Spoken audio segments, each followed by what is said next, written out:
Well, the Raptor Lake and new Intel 13th Gen, whatever you want to call it, reviews are out. And I do want to point out that there's a bit of controversy over some power scaling results from a number of reviewers, although this was pointed out specifically about Hardware Unboxed. And when we look at their power scaling results in their 13900K review, compared to some other reviewers like PC World, you can see that the power scaling results didn't look as good under Hardware Unboxed testing. And to be clear, there were some other sites, I believe, who also ran into this issue.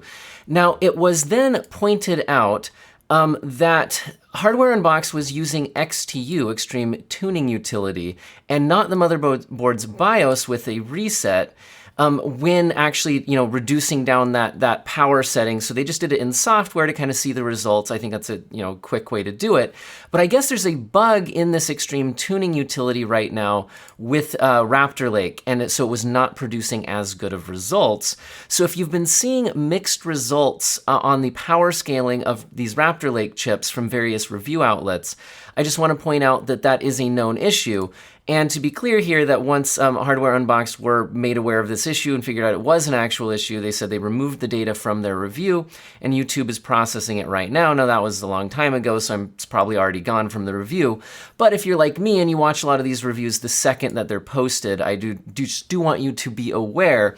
And even other review outlets, if they're not clear, that they were using XTU, just be aware you might be seeing bugged power scaling results. Now, speaking of power scaling, this is something that I want to talk a bit more about, because a lot of the reviews are, power hungry beast, that type of thing. This one specifically from Tech Power Up. And I do want to talk about the power consumption here, because another interesting thing about power consumption in CPU reviews is that it's usually done on they give it a 100% load, right? They load the CPU 100% to see what kind of power that it's drawing. But many reviewers don't also test the power consumption while gaming or in a variety of applications. And honestly, guys, there's a reason I don't do CPU reviews, other than just I would need to get all the CPUs and everything. But I mean, I don't honestly, it's just not something that I'm interested in doing. The amount of work that's involved in testing this massive array of applications and various CPUs on different motherboard platforms. This is just a massive task. And anyway, so I get why a lot of, the exact results that you'll see are limited. But one thing I really like that Tech Power Up has done in their reviews is look at the power consumption by application as well as in gaming. Because a lot of times in productivity workloads, which are more likely to be heavily multi-threaded, you might actually see something like the 13900K drawing huge amounts of power, some of these actually going up to around that 300 watt amount. Whereas we can see a whole bunch of other applications that are more single-threaded or, whatever, are drawing less than 50 watts, and they're putting the average in this rather large suite of tests at around 170 watts. But you can see that power consumption varies wildly. But what's really interesting to me is that, because my channel mainly focuses on the gaming performance of systems, is that if you're looking at the gaming power consumption of the 13900K here, according to Tech Power Up, we're actually seeing the average at less than 120 watts, although certain games like Civilization 6 did pull that up over 180 watts. It stayed below 200 watts. And again, this is at the stock configuration, which, when fully loaded, was drawing just absolutely insane amounts of power. So it is an important thing. In other words, I think a lot of times CPU reviews can be, first of all, they're difficult to do, and they can also be easily misunderstood. So just be aware that when you see that a CPU can draw that amount of power when fully loaded, and you're thinking, can my power supply even support that? Do I want that amount of heat in my room? What is your use case of that CPU? They also have power consumption 12-game test averages here at Tech Power Up, so I do recommend taking a look here if you're interested.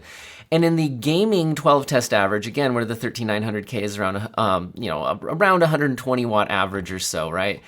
You're seeing chips like the 5800 X3D is actually only a 47 watt average. The 7600X from AMD is only 45 watts. The 13600K, which if you're just looking for a gaming CPU from this new lineup, looks a lot more interesting. That one's only drawing 74 watts on average. But again, The averages, don't show everything. Obviously, there are certain games like we saw here that draw more and all of that, but it's something easily misunderstood. And again, as I always do when there's new CPUs out, I want to remind you that if your gaming situation is GPU limited, then you will likely not see the performance gains that these reviews are mentioning, right? They are intentionally creating CPU-limited situations by using an incredibly powerful GPU, like even an RTX 4090 in a lot of these reviews, but at 1080p, and then a lot of times at lowered graphic settings even, sometimes full graphic settings, and some reviewers do also test 1440p and 4K, which is great. But the point is, a lot of times you would be pairing a less powerful GPU with games running at a higher resolution in graphic settings, which introduces a GPU limit more frequently than a CPU limit, so you would be unlikely to see these scaling results. And again, that's not that these CPU reviews are bad or intentionally misleading, it's just that you have to understand what they are telling you. They're intentionally creating CPU-limited situations to highlight the differences in performance between these CPUs. Anyway, so the Intel i9-13900K has also been overclocked to 8,812.85 megahertz, which is interesting because it's the clock speed record, which has held for 8 years. So again, while many CPUs had gotten more powerful, let me slide out of the way here. Different review sites put their ads on different sides and whatnot, and then I'm in the way. Anyway, whatever. The AMD FX 8370 in August 2014 had hit the CPU clock speed record of 8,722.78 megahertz. And again, while CPUs have become much more powerful, that has actually remained the overall clock speed record since then, until now. So we're now seeing Elmore having submitted to this new score to HWBot ranking with the 13900K used on an Asus Z790 ROG. I like to say ROG, but I know it's ROG, Maximus Apex motherboard. And of course, you would be needing tons of liquid nitrogen rather than, any kind of realistic gaming situation. So don't be expecting to hit 8 gigahertz on your on your 13900K. Now, the elephant in the room with a lot of these new CPUs coming out, especially AMD's, was like, why buy now when we know there's X3D chips coming out? So a lot of you are probably wondering, like me, honestly, guys, I kind of want to upgrade my 5950X as for a test bench, right, for my GPU reviews. But I mean, while these games, like I said, these new CPUs do get a bit of a jump. If the X3D is coming out soon, and the nice thing about the Ryzen 7000 series is if you buy the motherboard for it, it can support some further upgrades, whereas Intel's 13th gen on its current platform does look a little bit more attractive. You'd get less of those further upgrades. Anyway, but we've been wondering, when are we going to see these X3D chips? Well, it's looking like, the rumor at least, is to be unveiled at CES 2023. Now, unfortunately, this actually contradicts a direct quote from AMD's senior vice president and general manager for client, who had said earlier this year, when talking about the Ryzen 7 5800 X3D, that as it being the best gaming processor on the market, bar none. And then this was before the 7000 series came out, to be clear, but they had said that we're going to feature this in Ryzen 7000 series later this year and in the future generation. Now, so a lot of people would interpret that as saying, well, the Ryzen 7000 X3D version would be featured later this year.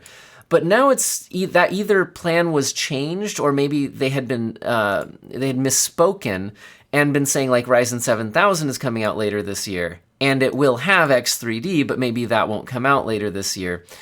But to be clear here, this, like I said, is rumored. This is coming from WCCF Tech, who has leaked information correctly in the past, but I've also followed it and seen some of the plans not come to fruition that they've claimed from sources.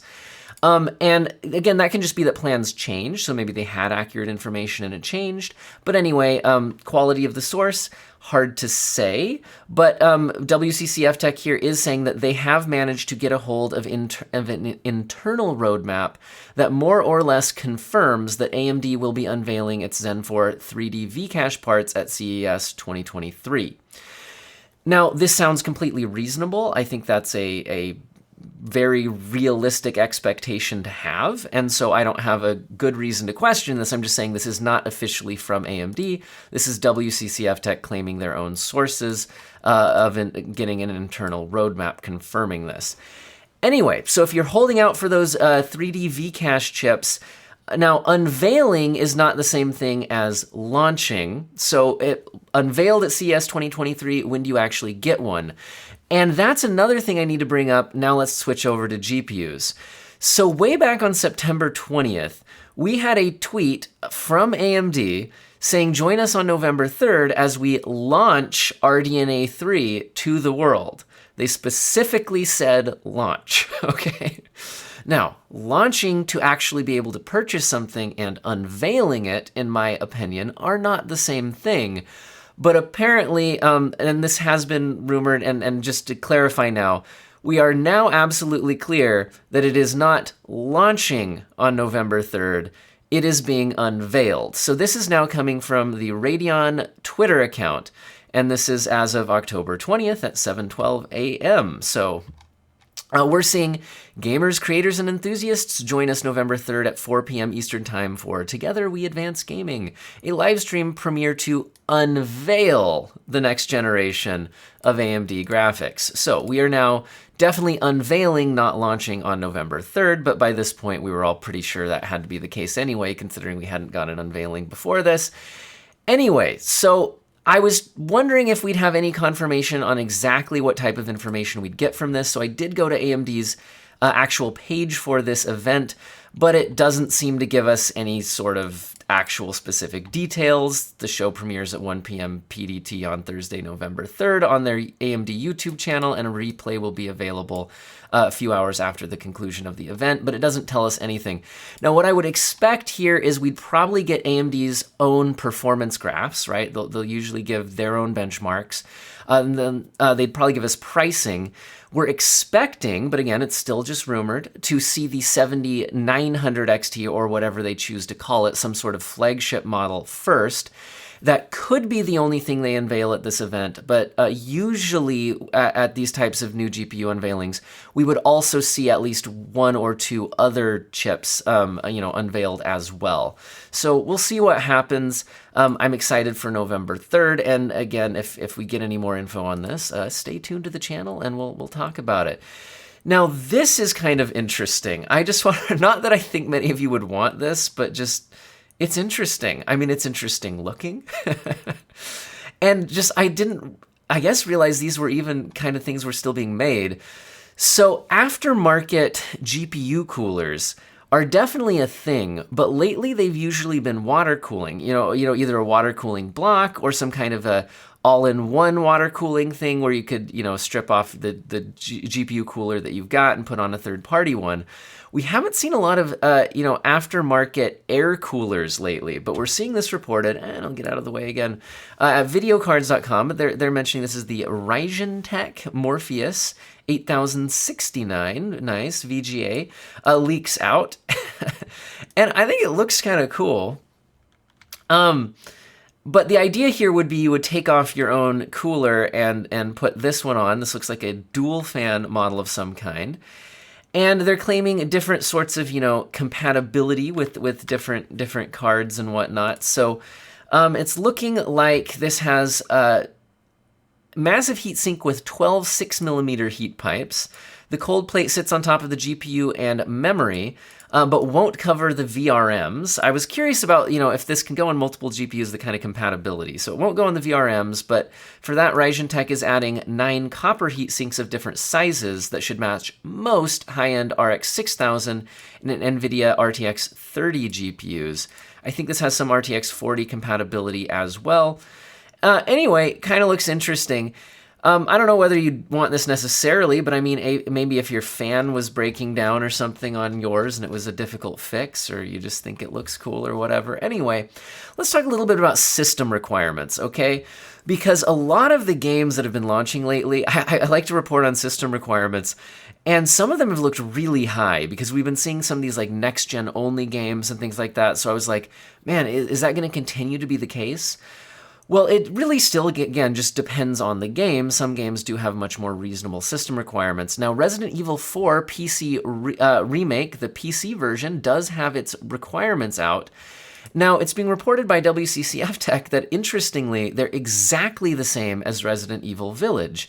So either this is some sort of a mistake and they've copied and pasted the wrong document, or it's basically using the same engine at basically the same demands and reporting the same levels of system requirements. If you want to take a look at them here real quick, we're seeing the minimums.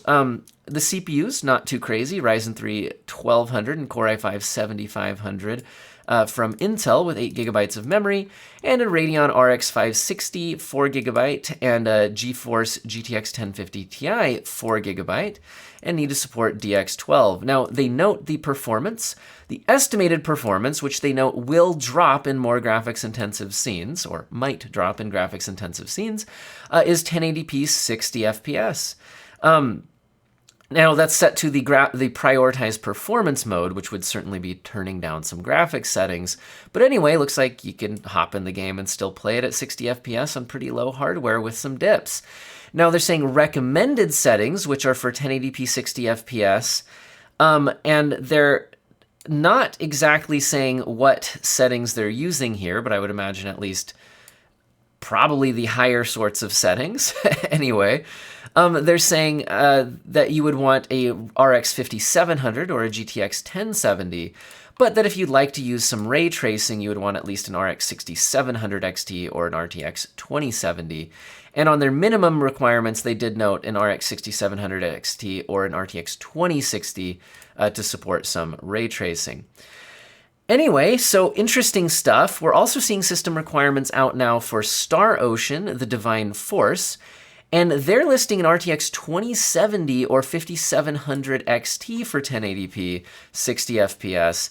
Now, we've got some more down here, so that looks a little bit more heavy. Now, that's their recommended requirements, though, so their minimum requirements are actually down here at an RX 580 or GTX 1060. However, it is noted later on in this article, again, I'm pulling this from WCCF Tech, or at least I thought it was noted here, the actual performance targets. Here it is. The minimum requirements there were actually only targeting 720p medium settings at 50 plus frames per second. The recommended are going for 1080p high settings at 60 frames per second. So that's where your 5700 XT and GTX 2070 are going to get you. All right, I hope all of you have an excellent day.